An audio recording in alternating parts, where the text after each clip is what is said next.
bullets impart momentum and outward acceleration to particles of target material. The particles are accelerated forward and sideways with such force that their inertia carries them outwards for a time after the missile has passed, and by this mechanism, the track of the missile is expanded momentarily into a temporary cavity. The M1 rifle is used to illustrate. This .30 caliber firearm was used extensively in the Second World War. Here, the M1 bullet is contacting the gelatin block face. This temporary cavity, as it builds, has a greater dilatation toward the end of the path because of bullet stability loss, or yawing, and greater frontal area presented to the gelatin, hence a more rapid transfer of energy. Later in temporary cavity formation, massive distension occurs. All of this consumes no more than a small fraction of a second. Though it's too fast for the unaided eye to appreciate, this activity has profound implications in wound management and ordnance design. In 1898, after experimenting with tin-can targets variously filled with water, tomatoes, and sand or marbles, Charles E. Woodruff, the 19th century U.S. Army pioneer in ballistics research, diagrammed pressure changes and target deformity resulting from high-speed bullets. He suggested the hydraulic engineering term cavitation be applied to the momentary distortion of tissue. This helped explain the more massive tissue disruption caused by newer military rifles previously referred to as the explosive effect. It was not until the 1940s that the first spark shadowgrams and motion picture views of temporary cavities were taken. Since then, a variety of techniques have been used to visualize temporary cavities. High-speed X-ray photography indicates that fragments of fractured bone participate in formation of the temporary cavity. Then they return to near their original position because of the elastic retentive forces of surrounding tissue. These studies employ the high-cam motion picture camera, which transports film at the rate of 8,000 frames per second with a shutter speed of 1/20,000th of a second. The targets utilized are 20% ordnance gelatin in water, cast as rectangular blocks around human long bones. This substance approximates the consistency of skeletal muscle. Bones were normal as established by specimen X-ray. Segments of femurs and tibias were used. The transparent gelatin permits the bone to be seen. In this instance, the bone is a proximal tibia. The range shows the photographer and lighting system on the right and the test target on the stand to the left. A silver reflecting screen behind the gelatin block reflects light to give a clearer outline of the contained bone. The target is seen in the middle of the photograph from the firing position. Just beyond is a cardboard box sealed with white tape containing sawdust. Missiles fired through the gelatin can be recovered in an atraumatic fashion in the sawdust and then studied for deformation.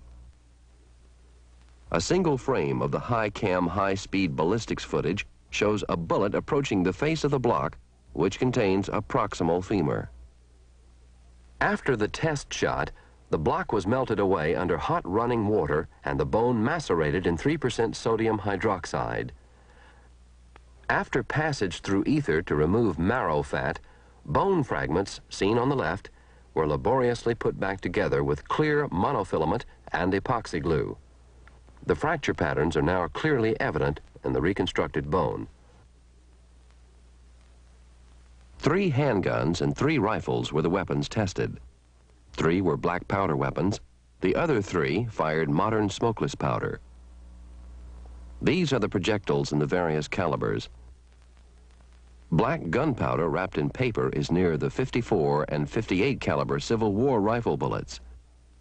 This is the fashion in which powder was issued to soldiers of the time for convenience of dumping a pre-measured charge down a barrel. The first weapon tested is the 44 caliber Model 1860 Colt Army revolver.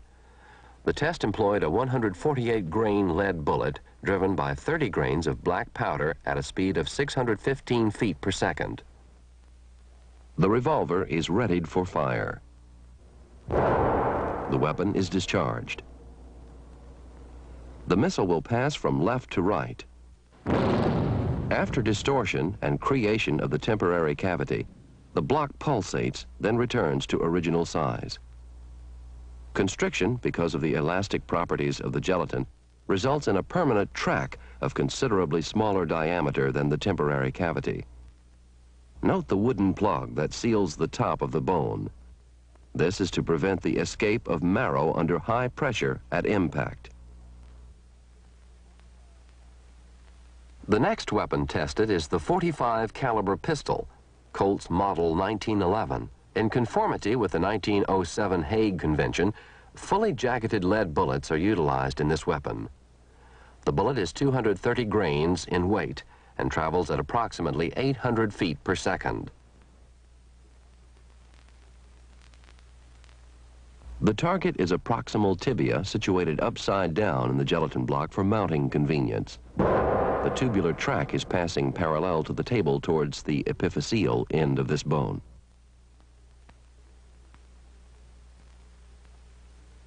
In 1873, Colt came out with the rear-loading cartridge revolver.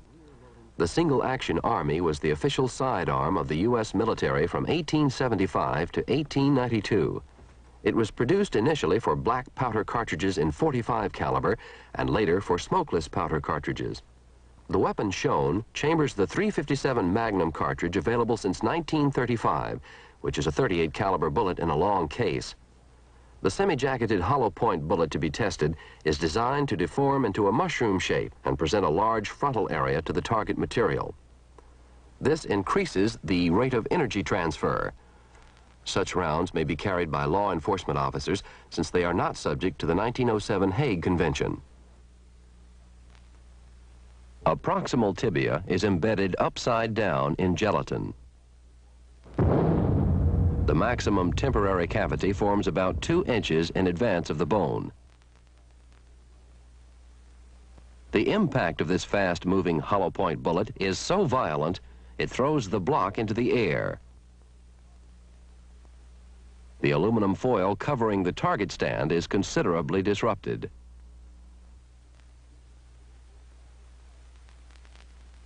This is the 54 caliber Sharps carbine, a black powder rifle in which 50 grains of powder project a 475 grain solid conical lead bullet at less than 1,000 feet per second.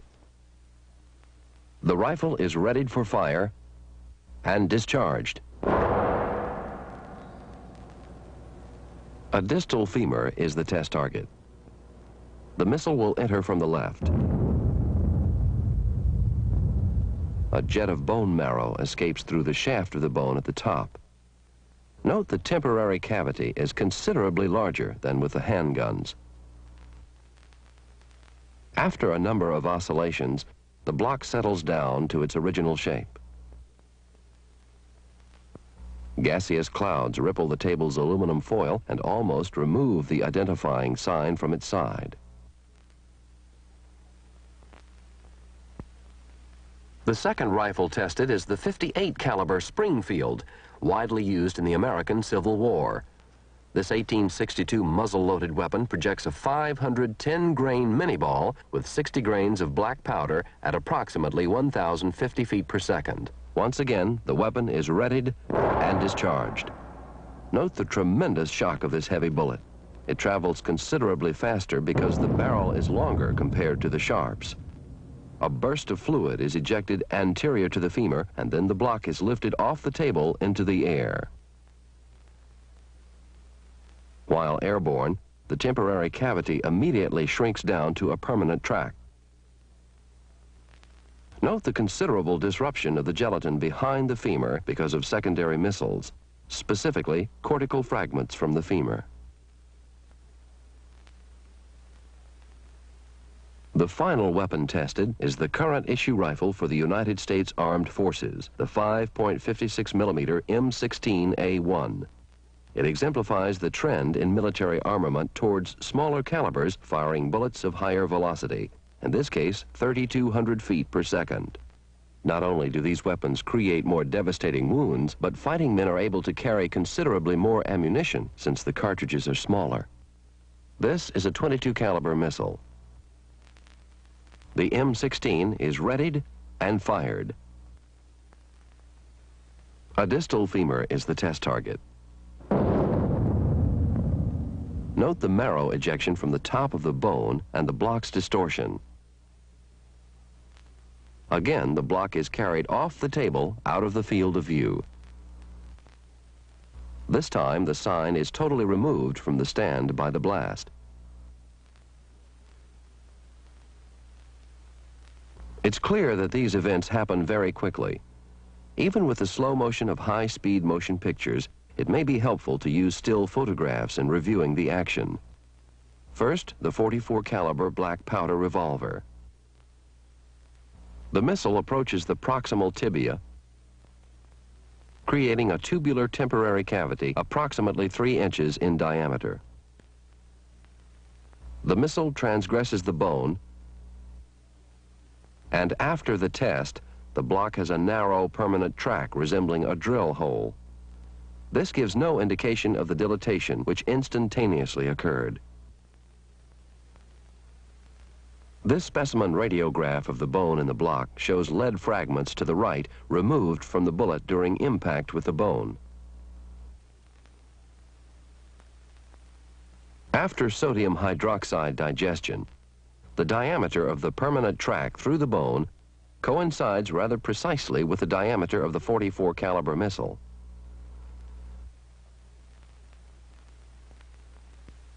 A fully jacketed .45 caliber pistol bullet approaches the block containing a proximal tibia. On impact, a temporary cavity is created, which is smaller than the one from the .44 caliber black powder revolver. This is a view of the block after the test shot. The wooden plug, which seals in the marrow, is still in place. The permanent track again resembles a drill hole through the gelatin. There is not much disruption of the contained bone. In a specimen X-ray, the tubular track of the missile through the bone is evident, as are fracture lines radiating proximally and distally. There are no lead fragments removed from the missile because the soft lead was encased in a hard jacket. Except for rifling grooves, the missile recovered from the sawdust could not be distinguished from an unfired bullet. A view of the bone after reconstitution indicates 5 fragments. On the left is the anterior view. On the right, the posterior view. A number of cancellous fragments could not be reconstituted.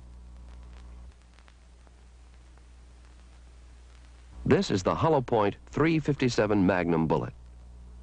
The proximal tibia is seen through the transparent gelatin before impact.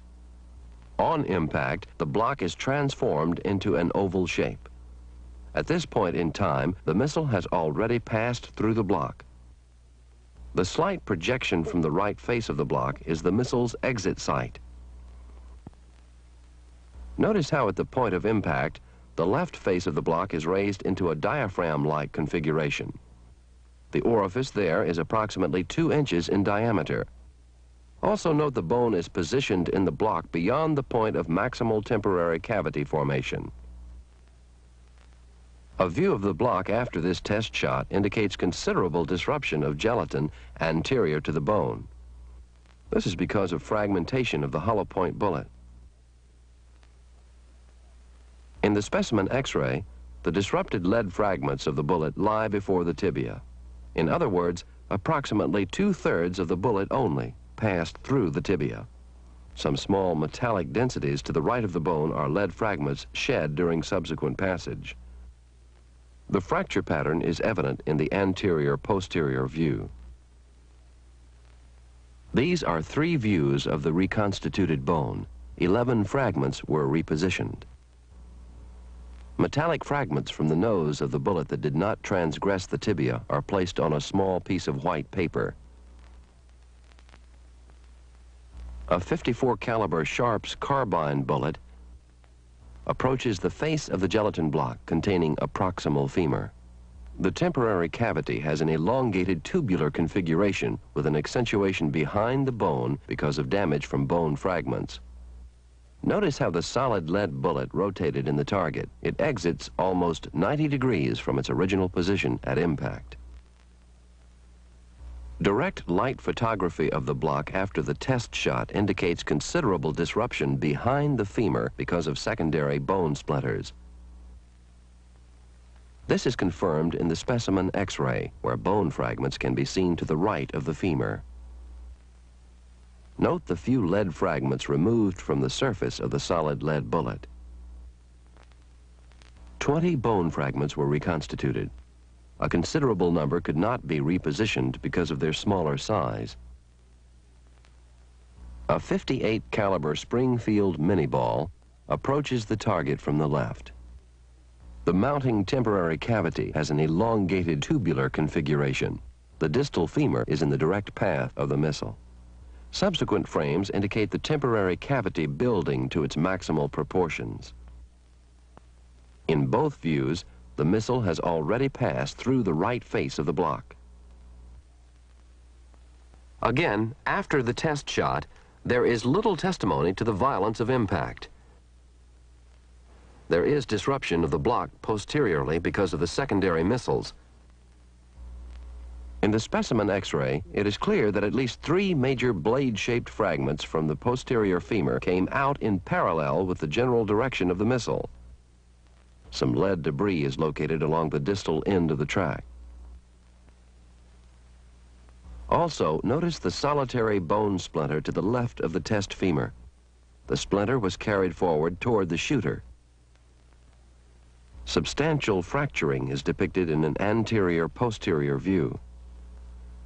23 fragments were reconstituted. The rather large size of the defect correlates with the size of the missile. There is a large intercondylar fracture. The 5.56 millimeter M16 bullet is a mere 55 grains, but travels more than twice as fast as any other missile in this test series. Here is the test target system just prior to impact. Impact converts the square block into a watermelon shape. There is an extraordinary amount of water vapor inside, masking details of what's happening to the bone. It is suspected that some of the darker shadows represent fragments of the femur displaced around the wall of the cavity. Approximately 30% of the missile escaped the block. This is marked toward the extreme right by a trail of gelatin. The other 2/3 of the bullet remained inside the block in the form of lead dust. In this direct light photograph, there is considerable disruption of gelatin around the bone, and entrapped air masks the general outline of the bone. The radiograph of the block indicates very few pieces of the distal femur remain above a size of 2 to 3 centimeters. Abundant metallic fragments of the disrupted missile beyond the bone are mixed with some of the bone fragments. Bone marrow was ejected on the ceiling above the test target. 33 fragments were reconstituted. An abundance of chips and small bone spicules could not be repositioned. One condyle was disrupted into pieces too small to be reconstituted. There are 3 conclusions from this study. Missiles passing through tissue simulant targets formed temporary cavities from all weapons tested, including handguns and rifles, both antique and modern. The second conclusion, the temporary cavity's maximum size is considerably more dependent on missile velocity than on mass. The bullets are arranged in the sequence tested. On the extreme right is the smallest but fastest missile, which did the most damage. The third conclusion is perhaps most important to the surgeon. It is misleading to assess the physical disturbance from a missile's penetration by the appearance of the permanent track. A 5/16" steel sphere traveling at 1,500 feet per second appears to create a narrow permanent track through a gelatin block. The permanent track is seen with radiating fissures.